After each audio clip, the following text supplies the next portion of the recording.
Halo semuanya, Assalamualaikum warahmatullahi wabarakatuh. Balik lagi dengan saya Anwar di Ampat Otomotif. Dan kali ini kita bakal ngejawab salah satu komentar dari teman kita, netizen yang komentar di YouTube channel kita tentang Mitsubishi Fuso Canter. Kata dia apa? Kata dia, saya udah pakai Euro 4 FES HDX materialan tuh maksudnya angkutannya material, batu pasir Merapi, tenaga oke, tidak beda jauh sama Euro 2 SHDX. Saya pakai solar, pakai DEX tidak mampu.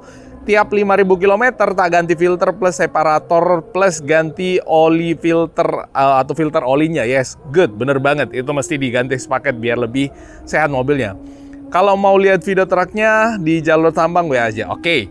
Nah, kali ini kita bakal mereact atau memberikan reaksi terhadap komentar dari teman-teman kita dan sambil kita ngejelasin tentang si Mitsubishi Fuso Canter yang ada di depan kita kali ini. So, seperti apa ulasannya? Ikuti terus sampai selesai.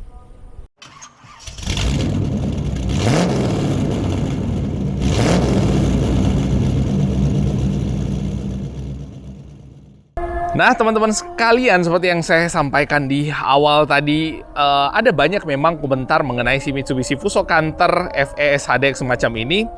Karena ada banyak yang menganggap bahwa mobil ini karena udah jadi Euro 4 itu tenaganya nggak semaksimal Euro 2. Padahal menurut saya itu tergantung orangnya, itu tergantung situasi dan kondisinya. Kalau mengerti mengenai karakter mesin daripada Mitsubishi Fuso Canter, harusnya sih oke-oke juga.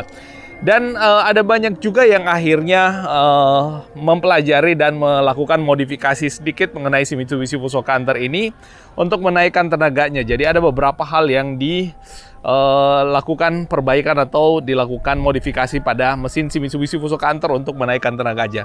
By the way, di sini kita nggak cuma Mitsubishi Fuso Canter, ada Mitsubishi Fuso Fighter yang mining spec kayak gini juga ada. Dan kita pindah ke bagian dalam aja biar nggak panas. Nah, seperti yang ada depan kita ini adalah Mitsubishi Fuso Canter juga yang FES HDX. Banyak kan di sini FES HDX semua nih. Ini FES HDX semua. Dan kaitan dengan mobil yang tadi dijelaskan oleh teman kita yang komentar, bener banget ya. Instrumen yang paling rutin diganti adalah si ini. Jadi filter solarnya dengan water separatornya. Nah, karena kenapa? Kalau misalkan pakai solar biasa, mobil ini harusnya direkomendasikan pakai DEX ya. Minimal CN51, tapi karena mahal, akhirnya tetap pakai solar. Nah, karena pakai solar, sementara spek mesinnya ini harus pakai yang DEX Lite, maka ini yang rutin diganti. Water separator yang agak besar dan filter bahan bakarnya atau fuel filternya agak kecil. Nah, selain itu, filter olinya pun rutin diganti ya pada saat ganti oli. Jadi tadi teman kita per 5.000 km ini udah diganti sepaket. Itu harusnya sih mobilnya sehat banget. Dan kaitan dengan isu Mitsubishi Fuso Canter yang mesinnya loyo, ada banyak yang memodifikasi ya. Tapi kita nggak sarankan, tapi ya terserah kalian. Cuman ini informasinya udah banyak juga. Yang pertama, ada yang memodifikasi di bagian EGR-nya ini ditutup. Jadi EGR ini adalah exhaust gas recirculator kalau nggak salah. Jadi gas buang itu yang harusnya dibuang ke knalpot itu oleh EGR ini diputar lagi, disaring lagi dan diputar lagi masuk ke ruang bakar. Lalu kemudian nanti akan terbuang di knalpot yang ada di bawah. Jadi ini dianggap menghambat tenaga daripada si Mitsubishi Fuso Canter Euro 4 edisi terbaru. Nah, setahu saya memang EGR ini nggak tahu apa di Euro 2 udah ada atau enggak. Mungkin yang lebih paham silahkan tuliskan di kolom komentar ya di bawah. Nah, ini yang pertama. Terus ada juga yang memodifikasi di bagian turbonya. Jadi turbonya itu ada wastegate ya, cuman sayangnya kita nggak bisa membongkar ya. Ini masih baru soalnya turbo di bagian sini. Ini ada wastegate-nya, itu wastegate-nya ada modifikasi sedikit, di-setel di bagian wastegate-nya untuk menambah tenaga daripada si mesin mobilnya. Dan ada juga yang melakukan modifikasi terhadap knalpotnya.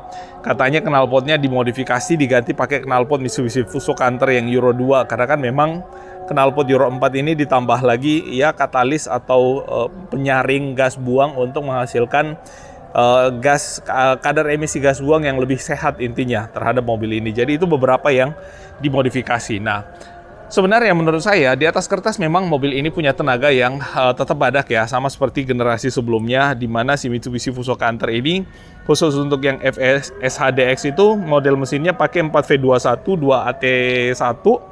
Terus untuk tenaga mesinnya, oh ya, dia silindernya di 4000 cc ya, 3900 sekian sebenarnya, cuman pembulatan biasanya 4000. Terus tenaganya di 136 PS, Lalu kemudian untuk di torsinya di 43 km per 1500 rpm. Jadi ini cukup badak sebenarnya untuk mobil ini dari sisi tenaganya. Dan memang untuk mobil ini kalau kita lihat ya, kemampuannya, kecepatan maksimum yang disarankan untuk yang FS HDX macam ini hanya di 89 km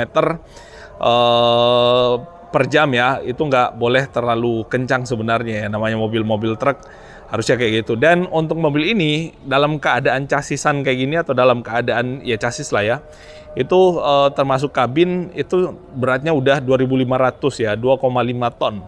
Dan maksimum berat yang disarankan itu untuk mobil ini beserta dengan muatan adalah 8,5 ton. Jadi ya spare-nya anggaplah misalkan 2,5 chassis, lalu kemudian dengan damnya itu di angka berapa ya, di angka 3 ton ya, berarti masih ada sekitar 5 ton untuk muatannya. Tapi ada yang menggunakan mobil ini untuk memuat muatan yang lebih banyak lagi. So, menurut kalian gimana tentang komentar teman kita yang tadi tuliskan di kolom komentar yang ada di bawah lagi? Khususnya buat kalian yang udah pengalaman selama ini menggunakan Mitsubishi Fuso Canter, silahkan dituliskan pengalaman kalian di kolom komentar di bawah biar kita saling berbagi informasi mengenai si Mitsubishi Fuso Canter ini. Itu yang bisa kita share kali ini. Kalau ada yang salah dan keliru dari yang saya sampaikan mohon dimaafkan, dan Assalamualaikum warahmatullahi wabarakatuh.